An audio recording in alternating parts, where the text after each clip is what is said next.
Well, good morning, everybody, and good evening from Crunch Island.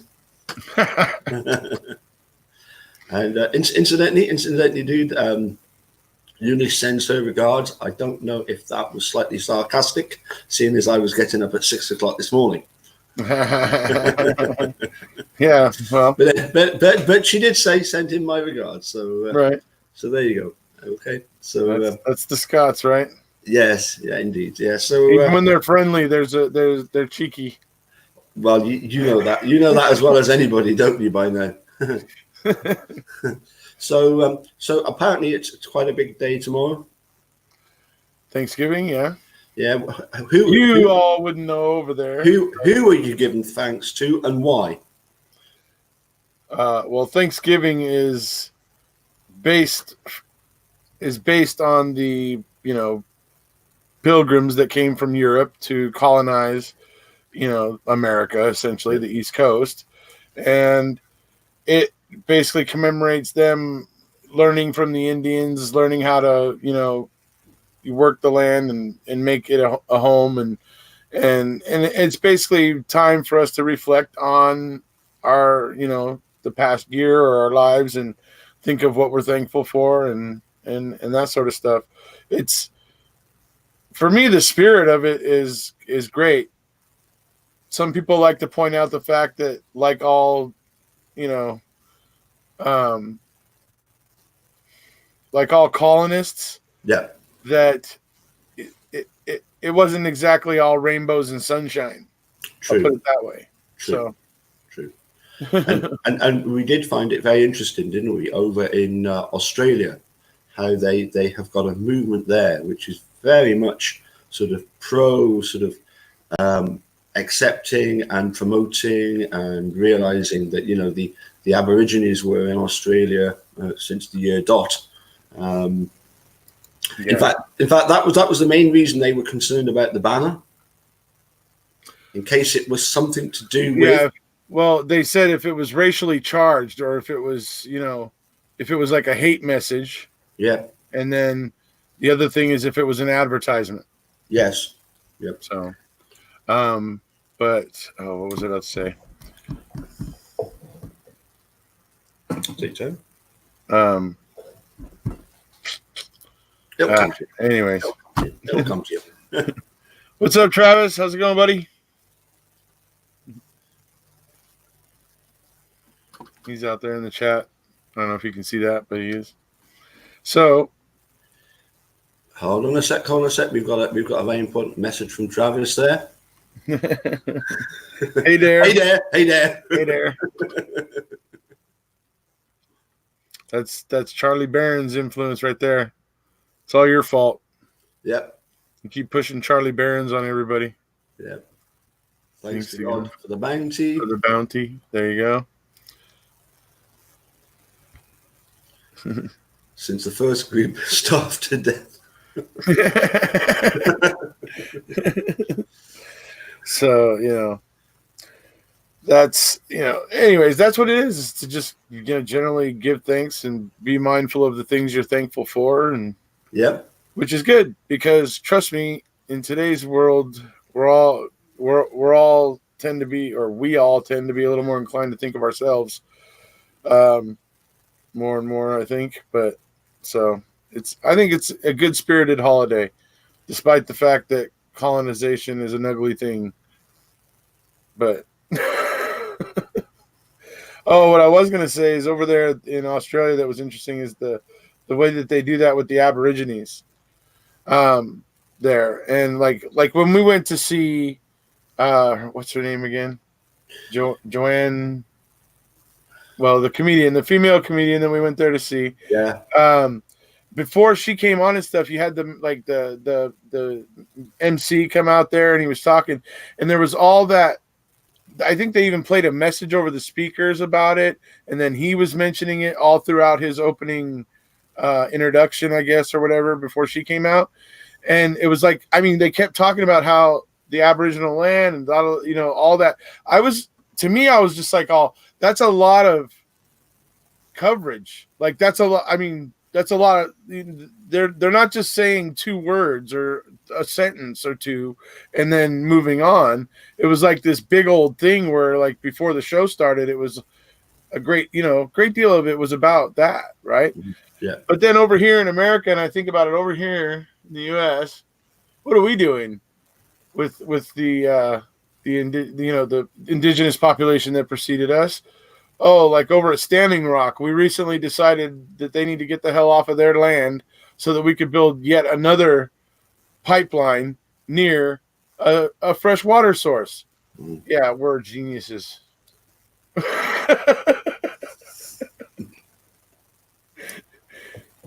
Oh, there's my Haver clock. Yeah, what was the name? What was see the picture, folks? That's Michael Funk, folks. Yeah. Well, the mural that's been made for him. Anyway. Well, that's the picture that's in Eagle Nation cycles on one of the walls. On one of the walls, yes. Yep. The world versus somebody versus men. The hell was her name again? It was the Sydney Opera House, wasn't it? Right. Yes, and it was I think it was Joanne something. Joanne. Well, Mark's there. Come on, Mark. Well, I don't know. Mark was here a while back. Well, of course it is. He's been there for a week now, so he's basically on their time. So it might be past his bedtime. I'd say it'd be gone. It'll be well past past midnight. Yeah, for him it would be a little past midnight, right? Just like for Travis, but Yeah. Travis doesn't sleep. He's a vampire. Yes. Okay, well, I suppose we should really kick on with what we're going to have a look at, because eventually, whether you think it was sufficient punishment or not, eventually. Oh, Judith, yeah, Stacy just joined. Sorry. Oh yeah, Judith. What? Judith. Oh, dude, it's like on the tip of my tongue. Started with a C, I think. Dude, where's Mark? The Hod would know. He would, wouldn't he? Hey, Bruno's Journey.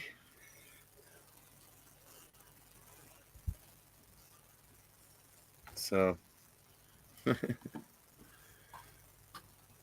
happy Thanksgiving to everybody, by the way. Make sure we say that. And don't forget to say that. Even though everybody who's not in the U.S. is like, Thanksgiving, what the heck? We've talked about it enough. They should know now. That was it, Judith Lucy. Yeah, that's what it was. Judith Lucy.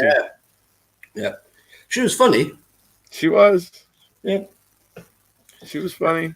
Yeah. I mean, she's had an unfortunate lot with the men in her life, but she has a sense of humor about it. Well, I don't know if we would take everything seriously. Well, maybe not, but most comedians write from their life. In fact, I was just listening to a comedic bit the other day where Gabriel Iglesias was talking about that. He was like, people ask me how I write. He goes, look, let me explain it to you this way. He goes, I used to do a joke about driving a Volkswagen. He goes, that joke, I didn't just sit around and say, what if I owned a Volkswagen? No, I actually owned a Volkswagen, and I used to get made fun of like I do in that joke, or like I did in that joke, type of thing. He goes, and so these jokes tend to come from real life. And so I imagine that her routine was very similar to that. Right. Okay. Obviously not completely to the letter true, but Embellished. Right. Yes. Yeah. Okay. Right. Okay. So, article number one. Shall we pop it up? Stacey says yes. Don't don't show up late for her shows. Oh yeah, right. You always get the guy that or get up to go to the bathroom. Yeah. Walks along the front. Oh my God, she kept picking on the couples. Oh my Lord, that was so funny. Okay. All right. Here we go. Cracking on, right? Yeah. So this is the, as I say, this is the OLR decision. This is the Supreme Court, Wisconsin Supreme Court decision. Yep. The OLR's. Yeah. This was appealed. Well, no. This is the Supreme Court decision. This the is OLR is the Office of Lawyer Regulation. Yeah, but this is yeah. But so I'm thinking for it to get to the Supreme Court, it had to be appealed there. Appealed to the Supreme Court. We'll see when we read. I'm not aware of any appeal. Anyway, here you go. Because Judge Robert Kinney did his assessment of the situation and then recommended what they did. Travis will be sure to correct. Aye. So, all right. So, number one here, we review the report of the referee, Reserve Judge Robert E. Kinney, recommending the court suspend attorney Kenneth R. Kratz's license to practice law for a period of 4 months. No appeal has been filed. We approve and adopt the referee's findings of fact and conclusions of law. We conclude that the seriousness of attorney Kratz's misconduct warrants a 4-month license suspension. We require that attorney Kratz pay the full cost of the proceeding, which totaled $23,904.10 as of August 20th, 2012. So I just want to talk about two things real quick here. Sure. Number one is the court suspended his law license to his license to practice law for a period of 4 months. Okay. Then again, we see down here that his misconduct warrants a 4-month license suspension. Folks, it was meant to be longer than that. 6 months, wasn't it? It was meant to be more than that. It was meant to be like 6 months, and I think it was supposed to start when the decision was made. But Kratz got this to be made where all that 4 months was basically the time he spent fighting this. Mm-hmm. Okay? So that's interesting to note about that 4 months. All right, moving on. Yeah. Number 3. Attorney Kratz has been licensed to practice law in Wisconsin since 1985. He was appointed district attorney of Calumet County, Wisconsin in 1992 and served in that position until he resigned in October of 2010. Before serving as Calumet County's district attorney, Attorney Kratz served as an assistant district attorney in La Crosse, Wisconsin. Attorney Kratz has no previous disciplinary history. Ready for the next slide? Sure. Here we go. Let's see. The disciplinary complaint before us, filed by the Office of Lawyer Regulation. Okay, so OLR filed this with them. Yeah. Okay. On November 30th of 2011, involves allegations that Attorney Kratz sent inappropriate text messages to a domestic abuse crime victim, SVG, because I'm not going to say her name, okay. while serving as the prosecutor of the perpetrator of the domestic abuse crime. While serving as the prosecutor of the perpetrator of the domestic abuse crime. The complaint further alleges that Attorney Kratz made inappropriate verbal statements to 2 social workers with the Calumet County Human Services Department, SSNRH. This course of behavior served as the basis of 6 counts of misconduct to which Attorney Kratz has pled no contest. Well, you might need the bottom of that, number 6. Well, no, that's fine. But the next one doesn't have that first line. I think it does, but oh well. The OLR's complaint included an additional 5 counts of misconduct. 1 of those counts concerned Attorney Kratz's text messages to SVG. The remaining 4 counts alleged that Attorney Kratz engaged in inappropriate behavior toward 2 additional women, JW and MR. And the OLR moved for, and the referee granted, the dismissal of 3 of these 5 counts in June 14th of 2012, a few days before the start of the disciplinary hearing on June 19th of 2012. The OLR moved for, and the referee granted, the dismissal of the other 2 counts at the outset of the disciplinary hearing. Attorney Kratz entered no contest pleas to the remaining 6 counts. So, like I was saying, they're basically letting him off of everything. They dismissed 5 counts. Yeah. I mean, I'm reminded of recent history with Len Kaczynski, right? Anyway. Yeah. Okay. I think the deal was the fact that he pled a no contest, and that was the sort of bargain that they the plea bargain that they entered into, wasn't it? Yeah, obviously, but yeah. Hey, you know what? It's like I said though. Those were the main charges. Obviously, Yeah. The remaining 6 ones were obviously not that big of a deal because he was allowed to walk away from this pretty much unscathed, other than he's no longer a district attorney. Yep. All right. Yeah. Of the 6 counts of misconduct to which Attorney Kratz pled no contest, 3 counts concern SVG. According to the OLR's complaint, on August 12th of 2009, Attorney Kratz, while serving as Calumet County District Attorney, filed a felony criminal complaint against SRK of Kaukauna, Wisconsin. According to the complaint, SRK beat and strangled SVG, a former live-in partner and mother of SRK's child. The complaint charged 1 felony count of strangulation and suffocation, pursuant to Wisconsin Statute 940.235. Now, just move it down to the next one. Here we go. And 1 count of disorderly conduct.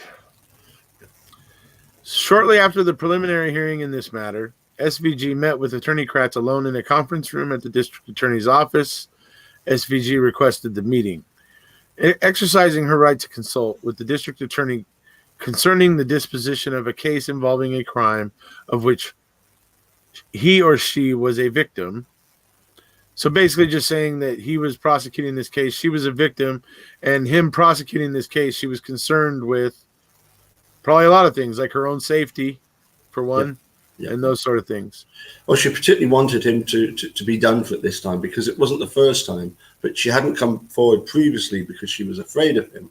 But this time she was desperate that something be done, and it not just be a case of he be allowed to wander freely.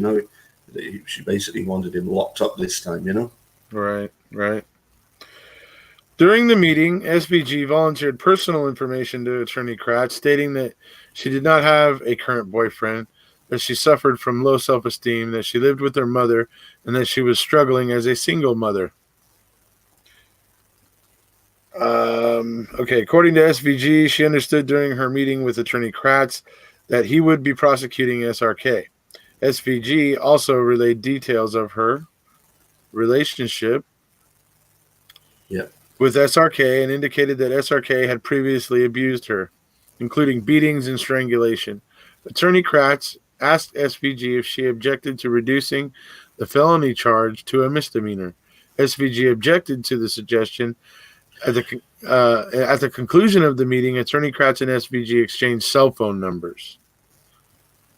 You wanted to say something? No, that's fine. Okay. After SVG left Attorney Kratz's office, Attorney Kratz began texting SVG from his personal cell phone. Attorney Kratz sent her 3 messages on October 20th of 2009, the same day they met. His last message stating, "I wish you weren't one of this office's clients. You'd be a cool person to know." Well, is that the sort of thing that you would send, having just met somebody? Well, yeah, if you're in middle school. Yeah. I mean, that's the way that comes off to me. You'd be a cool person to know. That's like, that's like some elementary, kind of stuff. I don't know. It strikes me as pathetic, really. Yeah, honestly. It does, doesn't it? Let me see if this one is the. There you go. There's number 12. On October 21st of 2009, Attorney Kratz sent SVG 19 messages, including asking her, "Are you the kind of girl that likes secret contact with an older, married, elected DA? The riskier, the better. Or do you want to stop right now? Or do you want to stop right now before any issues?"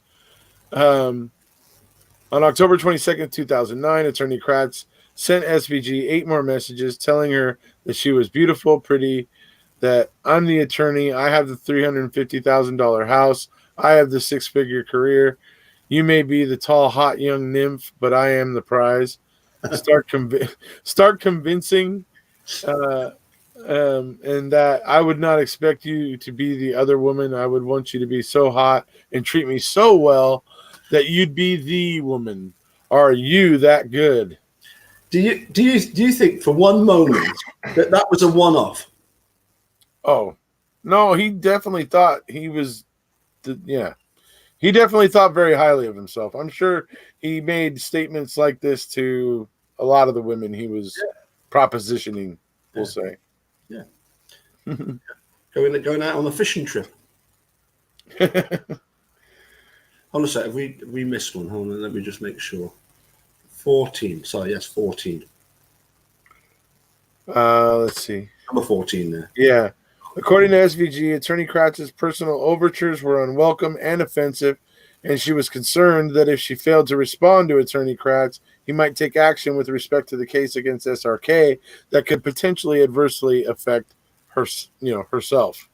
In other words, go for some sort of plea deal.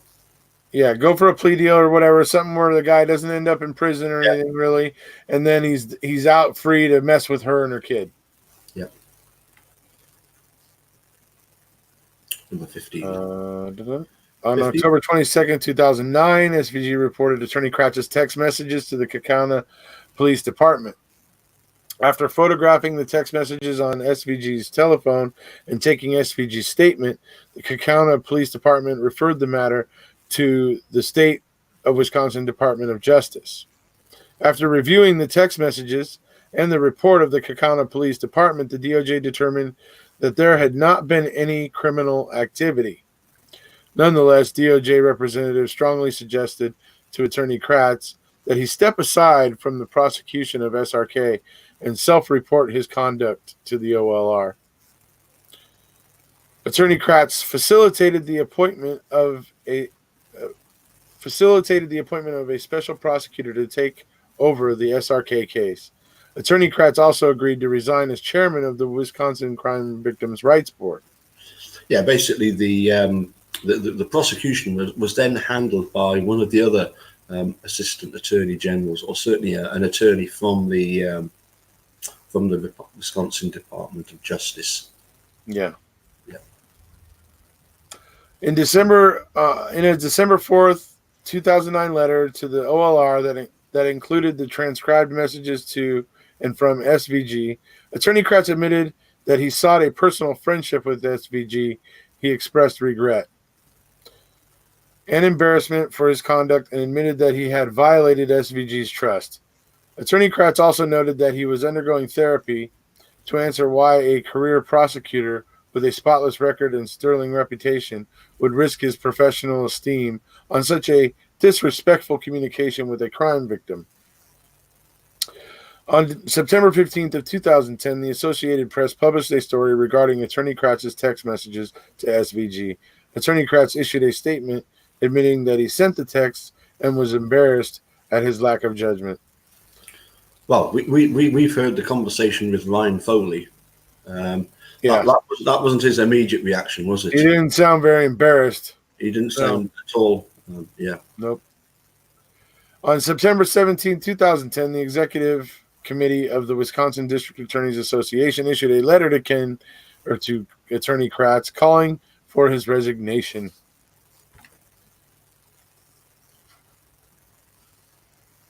After then Governor James Doyle initiated removal proceedings against him pursuant to Chapter 17 of the Wisconsin statutes, Attorney Kratz resigned his position as Calumet County District Attorney in October 4 of 2010. 2 counts of the OLR's complaint involve Attorney Kratz's verbal statements to SS, a social worker with the Calumet County Human Services Department. In October of 2009, Attorney Kratz prosecuted a termination of parental rights case in which SS was a witness. Prior to testifying, SS commented to Attorney Kratz that she was nervous about testifying. In response to SS's concerns, Attorney Kratz stated to SS that he won't come in her mouth or come in your mouth. Later that day, Attorney Kratz remarked to SS that he wanted the trial to be over because he was leaving on a trip to Vegas where he could have big-boobed women serve me drinks. Well, that's what everybody goes to Las Vegas for, isn't it? Well, I mean, hey, going to Vegas to do that, but why are you discussing that with some social worker you don't know from Adam or Eve? So frankly, I mean, unless that's his, again, awkward attempts at like hitting on a woman, just like you know, you seem like you would be a cool person to know. Mhm. It's for me, it's like he's pathetic, but Yes. like he thinks he's smooth, like he thinks he's, all that in a bag of chips. Yeah. But anyway, Yeah. I mean, we certainly as a band, we go often and play for what we would term here in Scotland the landed gentry, and you get some of them, and they the former drummer had a great term. He suggested that with some of them, they had the embarrassment gene removed at birth because they just don't care what they say and how they say it and what they do. They're not bothered about it, and that's certainly congrats. well, yeah, because let's face it, he's been getting away with it since what was it, 1998, 1999. Mm-hmm. But Yeah. one of the problems with that woman coming forward was that it was beyond the statute of limitations. Yeah, I believe so. That was, yeah. Yeah. So. Anyway, moving on. If I'd like to thank you for reading them. I am suffering quite heavily from a cold, and I'm not completely lost my voice. But if you want me to take over, I will do. But if you're happy to keep going, I will order you up some extra Dr. Pepper to compensate your loss. All right. One count of the OLR's complaint involves Attorney Kratz's verbal statement to RH, also a social worker with the Calumet County Human Services Department, during a court proceeding. Attorney Kratz commented in court to RH that a reporter had big, beautiful breasts. On the first day of the scheduled disciplinary hearing in this matter, Attorney Kratz entered pleas of no contest to 6 counts of misconduct stemming from his behavior toward SVG, SS, and RH. The referee found that an adequate factual basis existed on each of the 6 counts and accepted the no contest plea. The referee concluded that by seeking a personal relationship with SVG, a domestic abuse crime victim and witness, while serving as the prosecutor of the perpetrator of the domestic abuse crime, thereby creating a significant risk that the representation of the state of Wisconsin would be materially limited by his own personal interests, Attorney Kratz engaged in a concurrent conflict of his own personal interests. Attorney Kratz engaged in a concurrent conflict of interest in the violation of SCR 20:1.7. All right. Yeah. The referee also concluded that by seeking a personal relationship with SVG, a domestic abuse crime victim and witness, and by sending her text messages carrying sexual overtones while prosecuting the perpetrator of the domestic abuse crime, Attorney Kratz engaged in offensive personality in violation of SCR 28.4.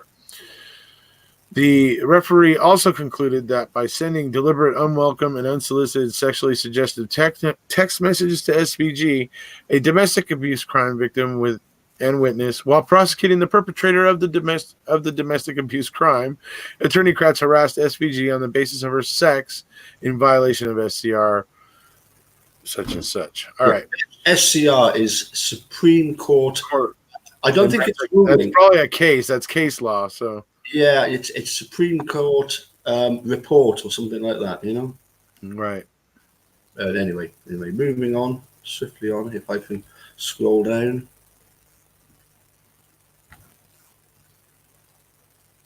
We've done that one, haven't we? We've done. Yeah, that. we did that one. Yep.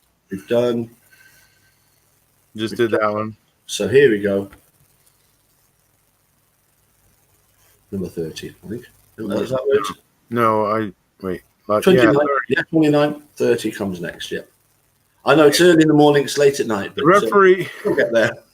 The referee also concluded that by stating to SS, a Calumet County social worker and witness in the termination of a parental rights case, that he won't come in her mouth, and that he wished the trial to be over because he was traveling to Las Vegas where he could have big-boobed women serve him drinks. And by making these comments while acting in his capacity as Calumet County District Attorney, Attorney Kratz engaged in offensive personality in violation of SCR. The referee also concluded that by stating to SS, a Calumet County social worker and witness in a termination of parental rights case, that he won't come in her mouth, that he wished the trial to be over because he was traveling to Vegas where he could have big-boobed women serve him drinks. And by making these comments while acting in his capacity of Calumet County District Attorney, Attorney Kratz harassed SS on the basis of her sex in the violation of SCR. So, okay. So basically the comments... Virtually the same paragraph, but the last 5 words are different. Anyway. It is. It's to do with the fact that it's a separate charge, isn't it? Exactly, right. A separate violation. Yeah. You know. Finally, the referee concluded that by making a comment during a court proceeding to RH, a Calumet County social worker, that a reporter had big, beautiful breasts, and by making this comment while acting in his capacity as Calumet County District Attorney, Attorney Kratz engaged in offensive personality in violation of SCR. At the June 19, 2012 disciplinary hearing, the referee heard testimony and received exhibits on the issue of the appropriate discipline. The referee also received post-hearing briefing on the subject. In the post-hearing brief, the OLR argued that Attorney Kratz's license should be suspended for 6 months. The OLR emphasized that Attorney Kratz's conduct involved multiple women, all of them in vulnerable or subordinate positions. And the OLR argued that Attorney Kratz did not intend to remove himself as prosecutor in the SVG matter until the DOJ officials asked him to do so, after SVG reported his actions to police. The OLR also argued that Attorney Kratz refused to take responsibility for his offensive statements to SS and RH. The OLR further argued that because Attorney Kratz blamed his misconduct on various addictions, yet offered no competent medical testimony that he had recovered from his addictions, a 6-month suspension would be appropriate, given that it would require him to petition the court for reinstatement under Supreme Court rule, whatever. In this post-hearing brief, Attorney Kratz argued that a public reprimand was warranted. In support of his argument that a license suspension was not warranted, Attorney Kratz downplayed the seriousness of his misconduct toward SVG, SS, and RH. Regarding his text to SVG, Attorney Kratz admitted they constituted wrongful behavior, but disagreed with the OLR's characterization that the messages contained sexual overtones, as no message included one single sexually explicit term, nor was any sexual conduct or sex act mentioned. Attorney Kratz also described his conduct upon learning that SVG objected to his text as praiseworthy. He wrote, "Upon even the hint of a conflict of interest or reports of unsettling reaction by SVG, immediate steps were taken to eliminate even the perception of continued violation. Timely self-report to the OLR for imposition of sanction, if required, and aggressive steps to ensure this stupidity never ever repeated itself. That is the attorney response that this court should praise rather than punish." Yeah, I don't think calling somebody a tall, hot nymph, that, a nymphomaniac is, somebody who's, right. Can't get enough sex. Exactly. Right. Anyway. So, yeah, him saying that is, especially when she said she's extremely shy and all those things. And for him to be like, she probably she probably had trouble processing this on a number of levels. I'll say that. Um, 37. Regarding his verbal comments to social worker SS that he won't come in her mouth and look forward to having big boob women serve him drinks, Attorney Kratz wrote that he recognized the disrespectful phrase used and apologized to the social worker at the first opportunity. Regarding his statement to social worker RH that a reporter had big, beautiful breasts, Attorney Kratz wrote in his post-hearing brief that this comment never occurred. Attorney Kratz argued that the reporter referred to, although admittedly beautiful, does not have large breasts. This single important factor has been relied upon by respondent to conclude the comment never was made, or, at the very least, was misrepresented by RH. Attorney Kratz conceded, however, that given the posture of this case, the tribunal is free to include the facts of the RH comment and provide it such weight in the sanctions recommendations as deemed necessary. Yeah, what it was, yeah. If you actually look back at this particular comment, it was indeed the case that there was a girl, a young 16-year-old girl who had the same first name as this reporter, and the 16-year-old girl apparently was well endowed, and this was his comment when he it's been misinterpreted. Right. Okay. Shall we see if I've got number 39 from the beginning there for you? There we go. As a mitigating factor, Attorney Kratz wrote in his post-hearing brief that at the time of the events in question, he suffered from the combination of sexually compulsive disorder and prescription drug dependence, conditions for which he sought treatment. He also claimed that he wanted to settle the case early in the disciplinary process, but the OLR refused to do so, in part because it is apparently more concerned with how they look in the zealous pursuit of an attorney's pelt, rather than what result should be reached. Yeah. Well, this is all. I mean, here he is in this conduct, this what he's doing, and yet he's trying to say that this behavior doesn't mean anything. But look at how he claimed that Stephen Avery's, past meant so much. I mean, it's just one rule for him, one rule for somebody else. Yeah, he talks out both sides of his face. Oh yes.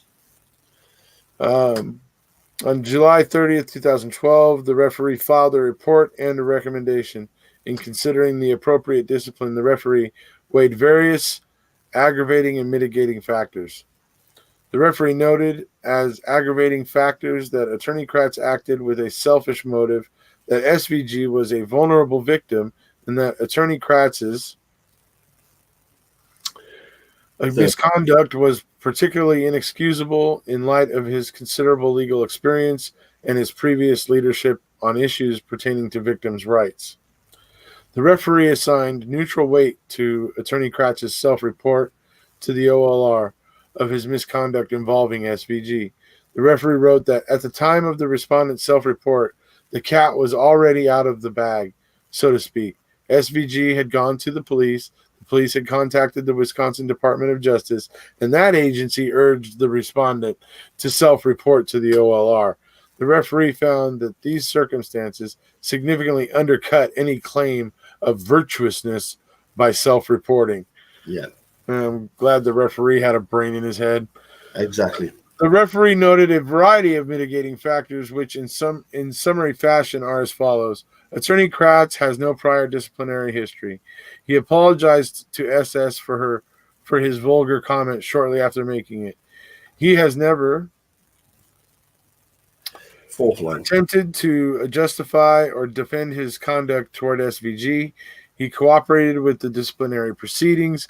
He previously enjoyed a good professional reputation and engaged in significant volunteer activities within the legal profession.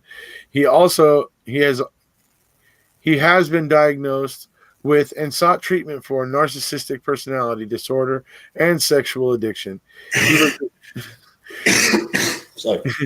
He was abusing the sleeping aid Ambien, the painkiller Vicodin, and the anti-anxiety drug Xanax at the time of misconduct. Jesus, Vicodin and Xanax? Wow. He subsequently sought treatment for his substance abuse issues. He voluntarily obtained a mentor attorney through the state bar's Wisconsin Lawyer Assistance Program, who reported being impressed with Attorney Kratz's character and commitment to recovery. And he had suffered substantial collateral consequences from his misconduct, including considerable negative publicity, the loss of his district attorney position, and significant financial difficulties. Oh, well, that's okay then, Ken. I mean, you had all these mitigating... Still got the $350,000 house, though, don't you, Ken? Yeah. We'll let you off. We'll let you off? No. After weighing these aggravating and mitigating factors, the referee recommended that Attorney Kratz's license to practice law should be suspended for a period of 4 months. In support of his recommendation for a lighter sanction than that proposed by the OLR, the referee emphasized the number and weight of the mitigating factors in this case. The referee also suggested that a 4-month suspension was consistent with the discipline imposed in 2 cases that he believed were particularly analogous to this case. In RE disciplinary proceedings against Beats, Assistant District Attorney publicly reprimanded for having spent numerous hours viewing pornography on his work computer, lied about the source of the pornography and the extent of his viewing, used the state's email system to send and receive sexually explicit email messages, and made inappropriate comments to a county employee in a work environment. Regarding disciplinary proceedings against Ridgway, Assistant State Public Defender suspended for 6 months for having initiated and engaged in sexual contact with a client he was representing as a public defender,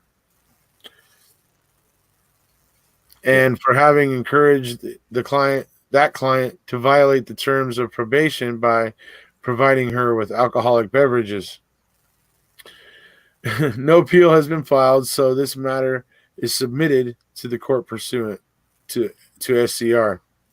We affirm a referee's findings of fact unless they are found to be clearly erroneous. In regarding proceedings against Inglimo, we review the referee's conclusions of law on a de novo basis. We determine the appropriate level of discipline given the particular facts of each case, independent of the referee's recommendation, but benefiting from it. In disciplinary proceedings against Whittle. Yep.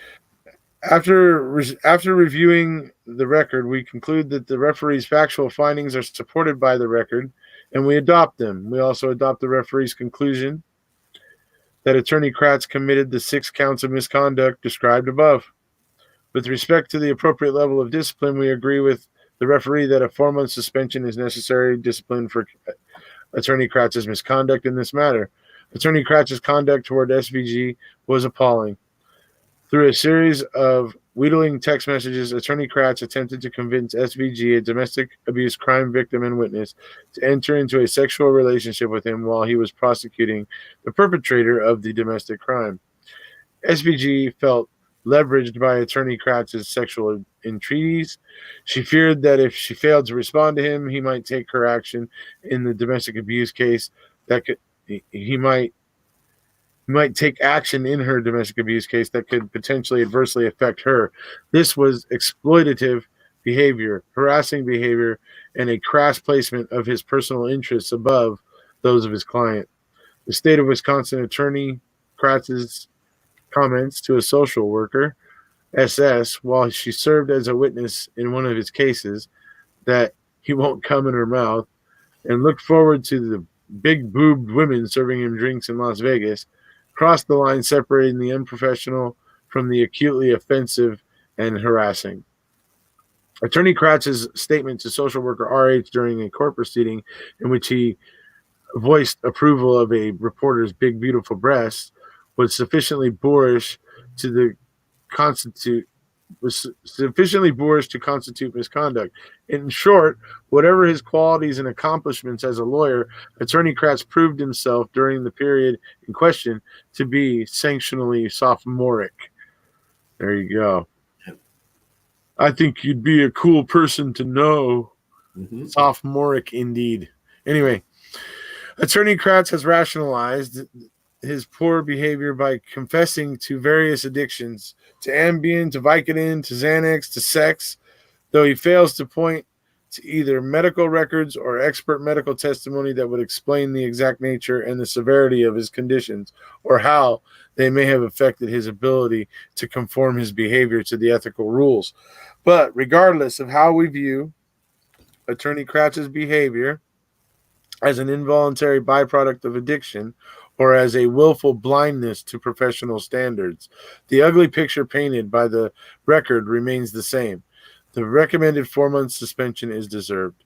Well, I mean, that's, as I say, that was something that Travis immediately pointed out, was the fact that, you know, it still doesn't explain, you know. Right. It doesn't say, you know, there's no proof that, you know, well, this addiction to that caused this, you know. Right. You know. Right. And usually, here's the thing, is that when it comes to drugs, you know, they're not usually adding something to you. No. What they're usually doing is bringing out something that's there, mm-hmm. that it's just giving it a stage. Yeah. So, yeah. All right. Attorney Kratz has rationalized. I'll move it to the next one because you've done. Okay. You've done 48. Nope, you skipped. 49. 49. Sorry about that. Good job your week. But I didn't get to do 48, so you got to go back up one. We did 48. I got to do the top half of it. Okay. 48 then.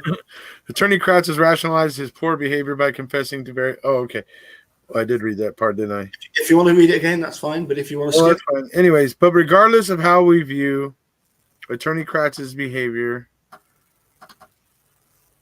Yep. There we go. Yep. Okay, so we are on 49. Sorry. Okay. That's okay. We turn next to the issue of costs. The OLR filed its statement of costs on August 20th of 2012, listing $23,904.10 in costs. Supreme Court rule required Attorney Kratz to file any objection to the OLR's statement of costs within 21 days after service, or on or about September 10th of 2012. On November 14th of 2012, over 2 months past the deadline, Attorney Kratz filed an objection to the statement of the costs, along with a motion asking the court to accept his late filing. Attorney Kratz offered no explanation for the lateness of his filing. We reject Attorney Kratz's unexcused late filing. Our deadlines are not mere suggestions. Filing documents with this court over 2 months late with no semblance of a reasonable excuse has its consequences, as the Seventh Circuit has explained. We live in a world of deadlines. If we're late for the start of the game or the movie, or late for the departure of a plane or a train, things go forward without us. The practice of law is no exception. A good judge sets deadlines, and the judge has a right to assume that deadlines will be honored. Even if we were to consider Attorney Kratz's objection to costs on its merits, it fails well short of convincing us to impose anything other than the full costs. If anything, Attorney Kratz's untimely objection to costs hurts more than it helps his case. Because it's basically just costing more money now because he's objecting, right? Hilarious. Yep. That's great. So 52. In his untimely objection, Attorney Kratz insists that he should pay no cost whatsoever. The OLR asks us to impose full costs consistent with our standard practice under SCR. The referee has recommended an equal split of the costs in his report. The referee stated that although the court's general policy is to impose all costs against a respondent upon a finding of misconduct, one of the relevant factors set forth in SCR, warrants deviation from the standard rule. That factor, according to the referee, is SCR, the number of counts charged, contested, and proven. The referee noted that the OLR spent more than the usual time and effort in locating and arranging for the testimony of the two grievants, JW and MR, whose claims formed the basis for 4 misconduct counts that the OLR dismissed or that either the OLR dismissed at or shortly before the start of the scheduled disciplinary hearing. The referee explained that although it is not at all unusual for the OLR to dismiss claims during the course of a disciplinary proceeding, it would seem unfair to impose all the costs on the respondent. Well, yeah, let's see what they decide. We disagree with both the referee and Attorney Kratz and impose full costs.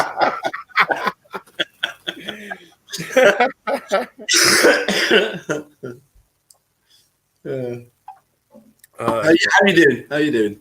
Under the SCR, the court has the exclusive authority to decide the appropriate assessment of costs against a disciplined lawyer.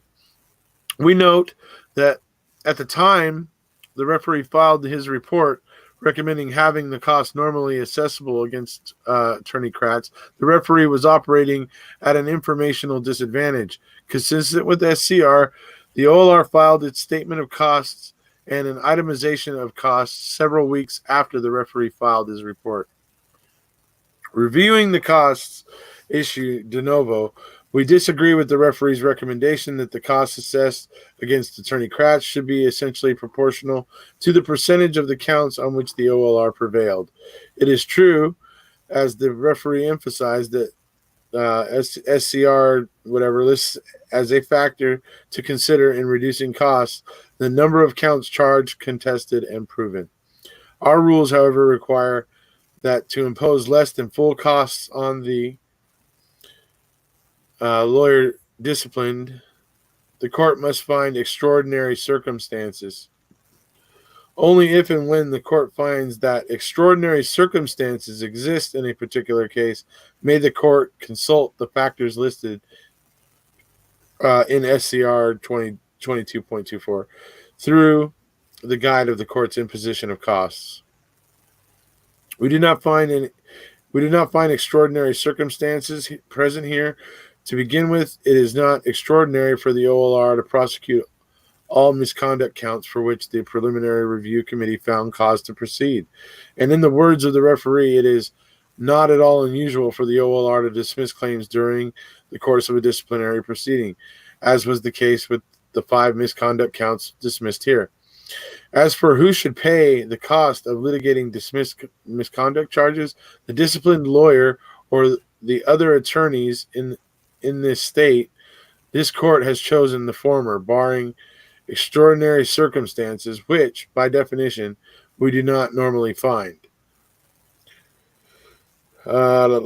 See also regarding disciplinary proceedings against Pangman, rejecting objections to full assessments of cost based on third line.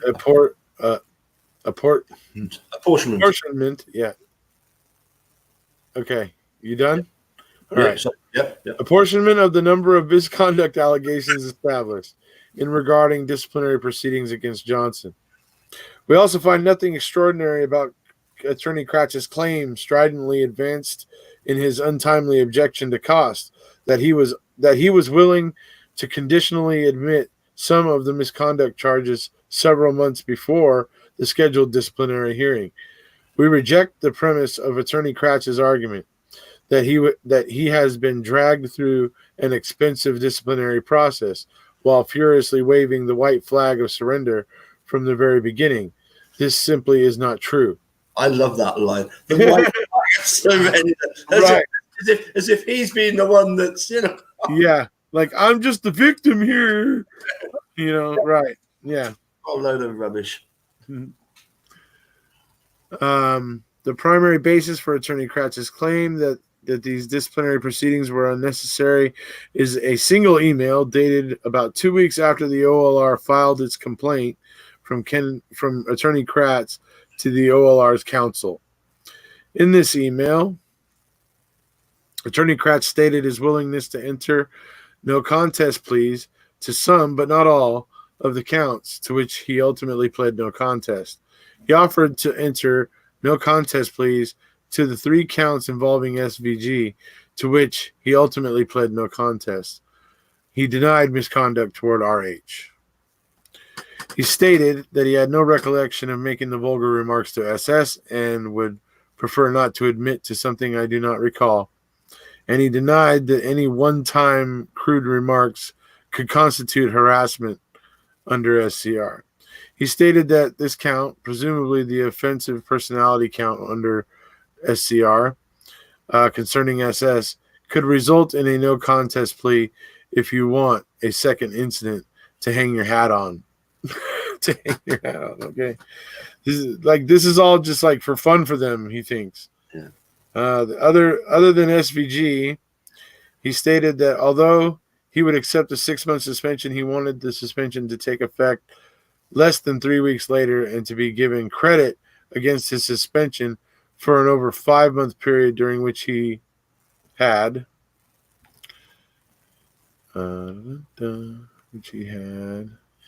removed himself. It's like halfway down, sorry, just over halfway. Removed himself from the practice of law. We note that his requests for an over 5-month credit against his proposed 6-month suspension.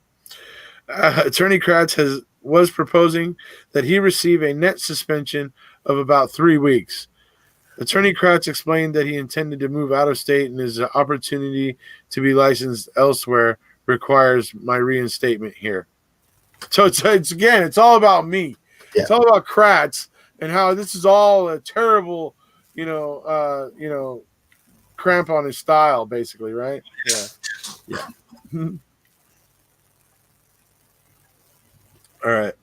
Yeah. All right. We decline. I'm sorry. Wait. Sorry, number 59. Oh, up there. In its reply to Attorney Kratz's untimely objection to cost, the OLR informs us that it chose not to accept the terms stated in Attorney Kratz's email. The OLR states that it did not agree with Attorney Kratz's suggestion that the time he allegedly refrained from practicing law should be credited against any imposed suspension. The OLR also did not agree to starting the suspension period less than 3 weeks after the date of the email.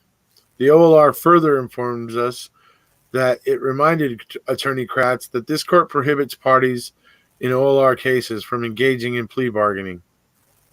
Finally, the OLR tells us that at the time of Attorney Kratz's email, the OLR director reconsidered the viability of each misconduct count and determined it would be inappropriate to drop the count suggested by Attorney Kratz. We decline to equate Attorney Kratz's highly optimistic settlement offer with an extraordinary circumstance sufficient to justify a reduction in costs. How many more of these are there? It's quite a few. I mean, it runs to. But don't worry, I've only been able to load 50 of them. So we'll give you a break in a wee while because you've done very well. Thank you very much. I was going to say if there's still quite a few left, then we should probably split it up. Why don't we do another one tomorrow? Yeah, absolutely. That was always the intention. Would you like to have a look through some of the comments, see what we've got comments wise? Yeah, let's talk to everybody real quick before we go. But yeah, that's getting. Ooh. Is there any? I mean, how many viewers do we have? I mean, everybody's probably falling asleep. 17. Yeah, and they're all like barely conscious right now.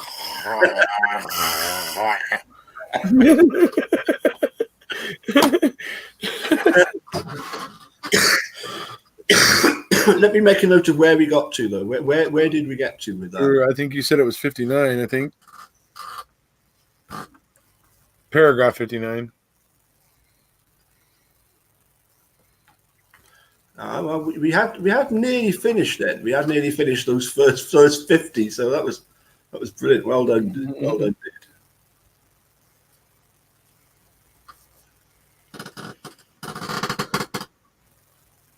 Yep. Self-report, really? I don't think that would have happened. Oh, he wouldn't have self-reported unless the DOJ told him to. They basically kind of pushed him into it.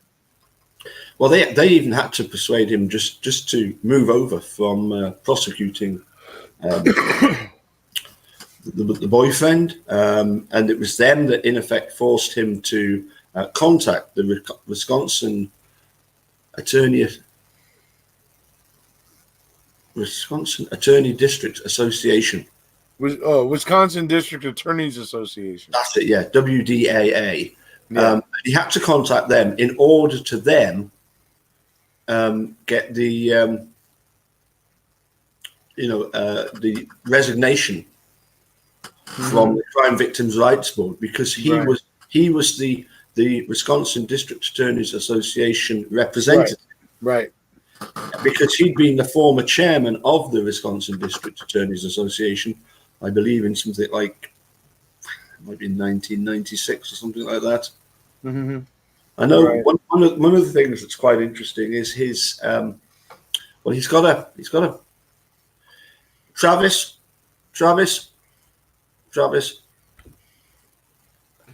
Trust me, I've tried. I have asked on Reddit. I have tried everywhere. You can't get it. It's vanished. Honestly, it has. I've tried everywhere. So have other people. It doesn't. It was there at some point, and later on in the. Gotta get a FOIA request going. Well, no, in this report, they actually quote some of Robert Kinney's reports.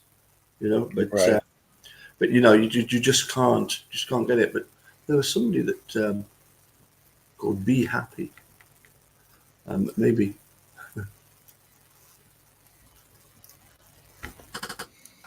It was actually interesting. There you go. What, the mind-numbing reading? Oh, okay. Well, hey. Yeah, because now I know you'll tune in for the next one. Because the thing is that you sometimes have to go through quite a lot of paragraphs until they actually get to the point of it, and then it actually feels even better. Even more worth gone through. But yes, I think we were number 60, weren't we? I think it was 59 actually, but whatever 59. It was. So you were about to go. What? You were about to read 59. I think that's what it was. Yeah. Okay. Because I believe 59 was at the top of the page. Yeah. Okay. and then in that case, we'll go with it being we'll maybe read paragraph 58. Yes, tomorrow, and start from there. So. So I'm quite looking forward, if I might just to mention that at the weekend, if you're available, I'm looking forward to having a chat with a brand new YouTuber, somebody that's really just started out. Any thoughts on Andrew? I actually got to watch a little bit of his video. He looks like somebody that's just coming into it, and he's eager to learn. So I definitely like that. So I watched part of his video. I commented, I tweeted it, letting people know that he was going to be coming on your channel. And so I'm looking forward to see what you guys talk about. Well, if it'll be interesting because it will be all about Brendan. Right. The confession, maybe even a little bit of control question. Yeah. And it should be 9:30 my time, which will be 4:30 Eastern time, which is I think it's about 1:30 in the afternoon your time.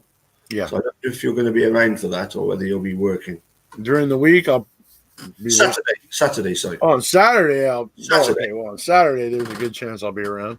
Yeah, because this is the part of a 4-day weekend, as far as you're concerned. Yeah, I ain't working. I ain't working this weekend. I'm taking my 4 days off, and I need a break because I'm getting like buggy. Yeah. Well, the thing is, you'll need to go and shoot some video with your new drone. Yeah. Yeah. We have drones here in Scotland, but they are attached to bagpipes. Oh, you built it. You built it.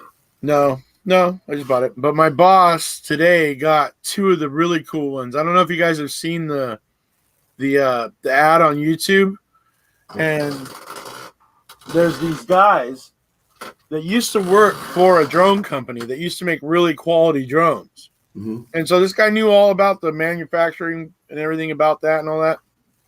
And eventually one day the company was sold off to a different bunch of people. And suddenly the focus of the company became about how to make the product cheaper, right, and make more money for it. Basically, they didn't change what they were charging. They were just continually making the product cheaper to where it broke down a lot and all that, and not changing the price. So these guys broke away from that, started their own company, and made these little drones now that are well under the price of those, those guys. And they're really cool. Like they collapse. So the little arms will collapse in, and it becomes like a little thing about this big. Yeah. That you can carry around. Like, I was like, that's perfect for travel. Can you imagine if I was using that at rally and getting an overhead shot of everybody in front of the courthouse, and stuff like that? So I was like, anyway. You could fly right over to Herman's office. Sorry, except it's not him anymore. It's now Dan Hartwig. Yeah. Who is keeping quiet. Did you notice I got a reply back, changing the subject slightly to the $50 million bullet? I got a reply back from Chief Olson. Yeah. So we must try and get together with. I'll be very interested to see what he has to say to you. Yeah. I mean, you won't talk to David Starr. Well, no, he said he will. He said he will in that. He will. He said he will. Yeah. He said he will in that email. He said he will speak to David Starr. Right. Okay. But his last comment. There's some things he's not going to be able to explain away. Well, that's right. That's the problem, and he knows that. I think that's why he's so upset that this is getting made. He knows there's certain things that can't be explained away. Nothing's going to amount to it in terms of in the courts, but public opinion is going to. People are going to, people are going to look at it and go, "What the heck was happening there?" Why were these victims of a crime, these hostages, treated so poorly? Why were they treated like suspects? When people see some of the things going on there, they're going to form some opinions about it. And I think that's what he's afraid of. Mm-hmm. Yes. I mean, he made a comment about the fact that if Hoffa was a bad cop, he would no longer be a cop. But I don't think that's up to him. I think the fact that Mr. Schimmel brushed it all under the carpet. Yeah, there's I don't see Olson as having any leg to stand on if he was going to get rid of Hoffa. I don't think he could, because Hoffa would have in his case a legitimate case of saying what for.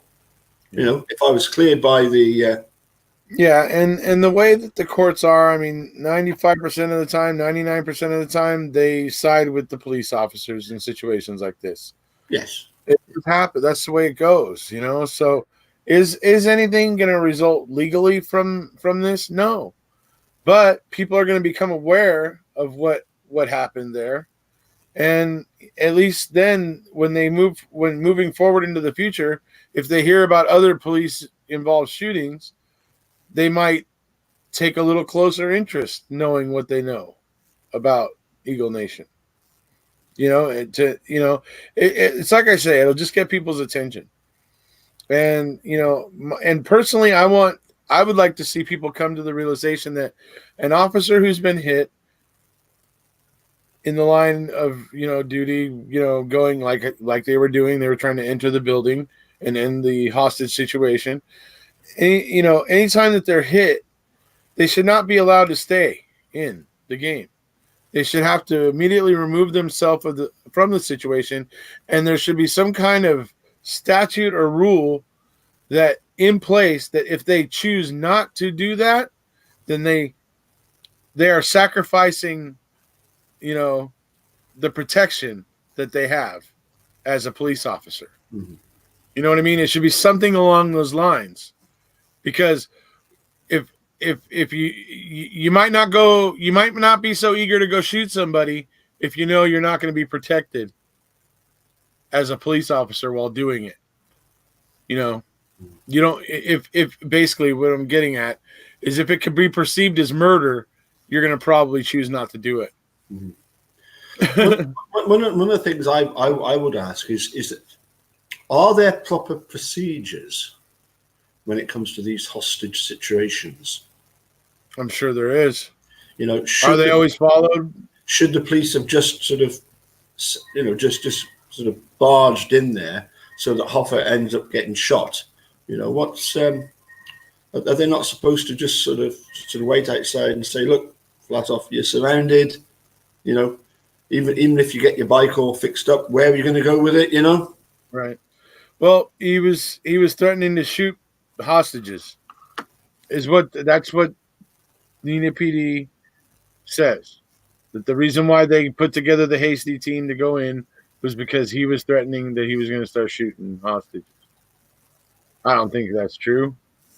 Looking at the surveillance tapes myself, but I know that David Starr is, or is it Flatoff, is keen to speak to David Starr. Yeah, he said that. Yeah, that'll be interesting. What David Starr has to say.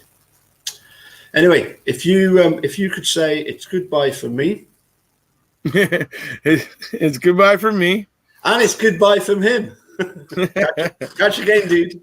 All right, man. Thanks, everybody. Bye, everybody. Bye-bye. Thanks for tuning.